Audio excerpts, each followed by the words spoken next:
Halo, saya Joko Anwar, penulis dan sutradara untuk film Janji Joni, Kala, Pintu Telarang, dan Modus Anomali.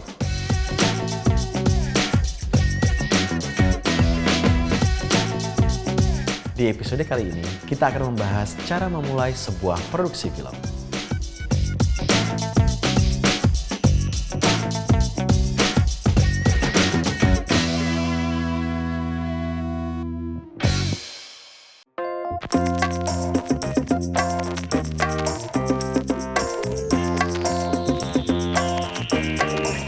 Setelah kita memiliki sebuah skenario yang jadi, yang harus kita lakukan adalah mencari produser yang memiliki taste yang sama dengan film yang ingin kita produksi.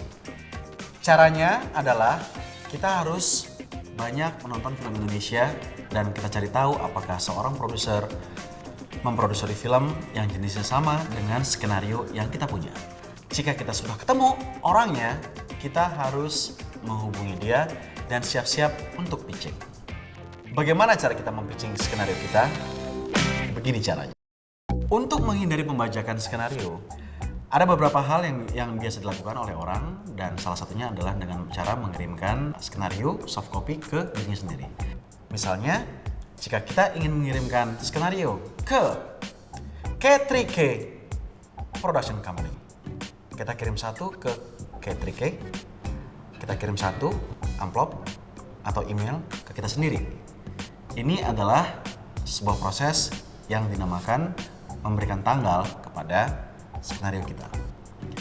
Karena jika terjadi sesuatu, kita bisa klaim bahwa skenario kita pernah kita bikin pada tanggal yang ada di amplop atau di email yang kita kirimkan ke kita sendiri itu. Itu kalau kita ingin skenario kita diproduksi oleh PH yang sudah mapan. Bisa juga kita mencari produser dari PH yang belum mapan atau bahkan seseorang yang belum pernah jadi produser sama sekali. Tips ketika kita pitching skenario kita ke produser. Yang pertama, kita harus tahu luar dalam tentang skenario kita. Jangan sampai produser bertanya sesuatu tentang cerita dalam skenario kita dan kita tidak bisa menjawab. Bubar semua.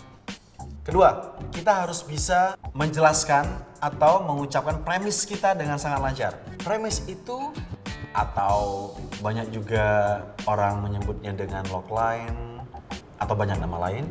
Yang penting premis itu adalah satu kalimat yang menjiwai keseluruhan film. Karena tanpa premis, produser tidak akan punya waktu yang panjang untuk menceritakan cerita skenario kita secara keseluruhan.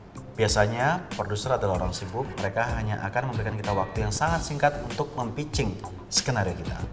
Oke, untuk melatih membuat premis, kita harus bisa mencari premis dari film-film yang kita tonton. Dan sekarang saya ingin Anda menebak judul film dari premis yang akan saya ucapkan sekarang. Yang pertama, seorang anak laki-laki berumur 10 tahun yang tinggal di kota Penambangan yang ingin menjadi seorang penari balet. Sebutkan judulnya, dari film apa? Benar sekali, filmnya adalah film ini. Yang kedua, sekelompok anak muda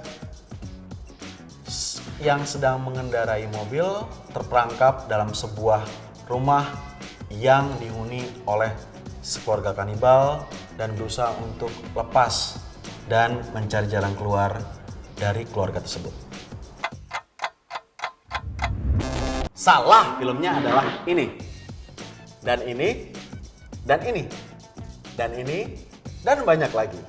Memang, sebuah premis bisa dipakai oleh banyak film, tergantung bagaimana kita mengolahnya dalam sebuah skenario. Yang ketiga, jangan sampai kita punya sebuah premis yang tidak mungkin diproduksi karena biayanya sangat besar. Kita jangan sampai tidak bisa menjawab jika seorang produser bertanya, siapa target audience dari cerita skenario kita? Karena seorang produser pasti akan memikirkan bagaimana bisa mengembalikan uang investor. Jika sebuah skenario tidak jelas target audiensnya atau target marketnya, mereka tidak akan berani untuk memproduksi skenario kita.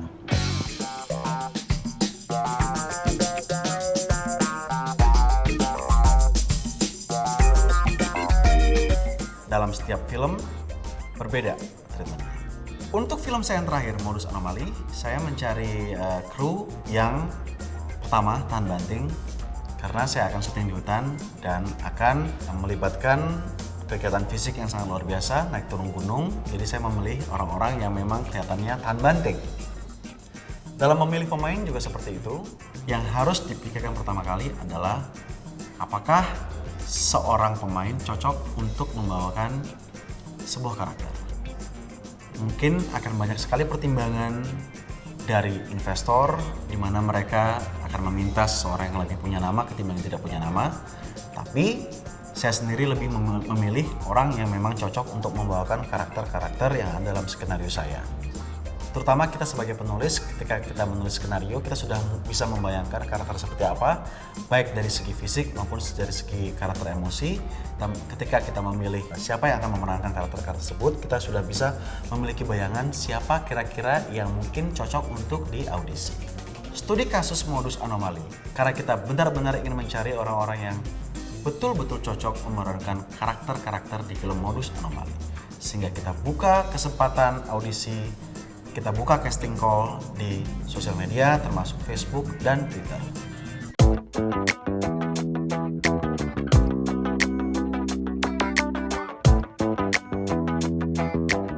Production design adalah sebuah tahap ketika praproduksi dalam sebuah film di mana dunia film mulai di-create. Ini adalah contoh-contoh beberapa gambar yang didesain ketika sebelum syuting. Nah, ini nanti akan di breakdown into props. Setiap frame, setiap set akan ditentukan apa aja isinya, propsnya seperti apa aja.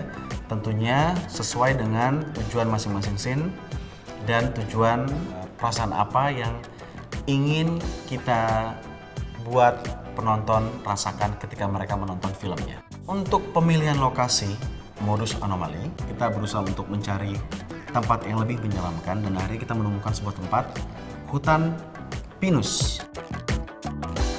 Disinilah kita membangun 2 rumah tadi dan 1 gubuk. Kita dress up sedemikian rupa sehingga tempat yang tidak dikenal bisa tercapai di filmnya. Kita sudah bahas tadi, setelah skenario jadi, kita ketemu produser dan project kita quote-unquote dapat green light. Kita mulai mencari kru yang cocok untuk project kita. Terus kita mulai membuat production design, menciptakan dunia yang akan kita shoot, mencari cast yang cocok untuk peran-peran yang ada dalam skenario kita, dan kita harus bisa mencurahkan semua effort kreativitas untuk bisa betul-betul mendapatkan production design yang matang sebelum kita syuting. Karena tanpa tahap produksi yang tanpa plan, kita juga akan syuting tanpa plan dan hasilnya akan menjadi film yang plain. Demikian tadi pembahasan tentang cara memulai sebuah produksi film. Saya Joko Anwar, sampai ketemu di episode selanjutnya hanya di Real Quote.